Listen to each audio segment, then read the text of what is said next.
Hi అండి, ఈరోజు మనం తెలంగాణ పిండి వంట సర్వపిండి చేసుకుందాము. ఈరోజు తెలంగాణ పిండి వంట సర్వపిండి చేసుకుందాము. కావలసిన పదార్థాలు పల్లీలు, నువ్వులు, ఉల్లిపాయలు, కొన్ని పచ్చిమిరపకాయలు, కొన్ని జీలకర్ర, కొన్ని ధనియాలు, అలానే కొన్ని ఎల్లిపాయలు మిక్సీలో వేసుకుందాము. అలానే కరివేపాకు కావాలి. ఉల్లిపాయలు వేసాక దీంట్లో అలానే ఉల్లిపాయలు కూడా వేసుకుందాం మిక్సీలో పేస్ట్ చేయడానికి. అలానే దీంట్లో కొంచెం జీలకర్ర వేద్దాం, 2 స్పూన్స్.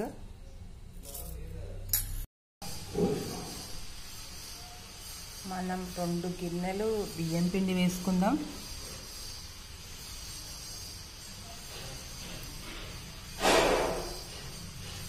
బియ్యం పిండిలో కన్నా ఇంకా రాగి పిండి చాలా హెల్దీ అయినది.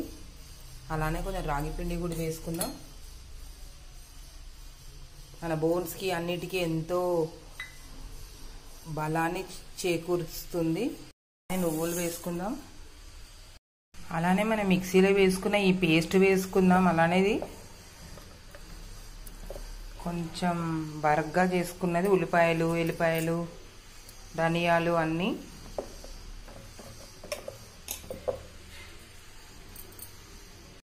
పల్లీలని ఇలా ఒక్క ముక్క చేసుకోవడానికి చాట్లో వేసి ఇలా చేసుకోవాలి.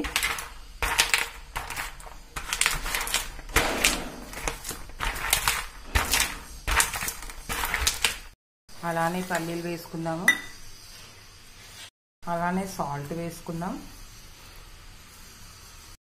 అలానే దీన్ని కొంచెం కలుపుకోవాలి.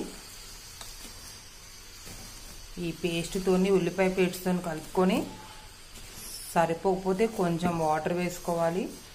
కొంచెం గట్టిగా కలుపుకుంటే మనం కడాయిలో పెట్టుకుంటే బాగొస్తుంది సర్వపిండి.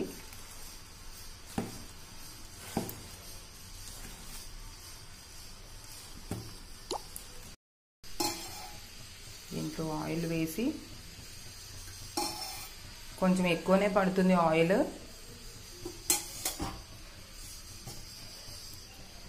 ఇది డీప్ ఫ్రై కాకుండా షాలో ఫ్రై కాబట్టి కొంచెం ఎక్కువనే పడుతుంది.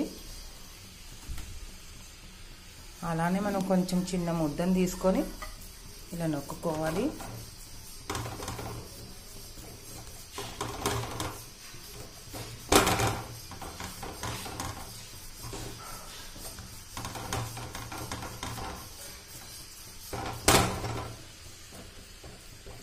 దీంట్లో చేసుకోవచ్చు, మనం ఎప్పుడు వాడుకునే కడాయిలో కూడా చేసుకోవచ్చు. మనం ఎప్పుడు దీని మీద ఒక మూత పెట్టుకోవాలి.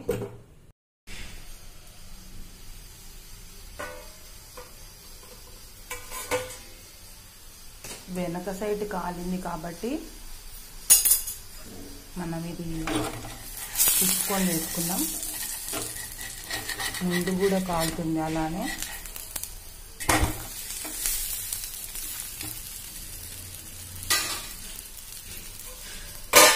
కొంచెం సిమ్లో పెట్టుకుంటే చాలా టేస్టీగా ఉంటుంది సర్వపిండి.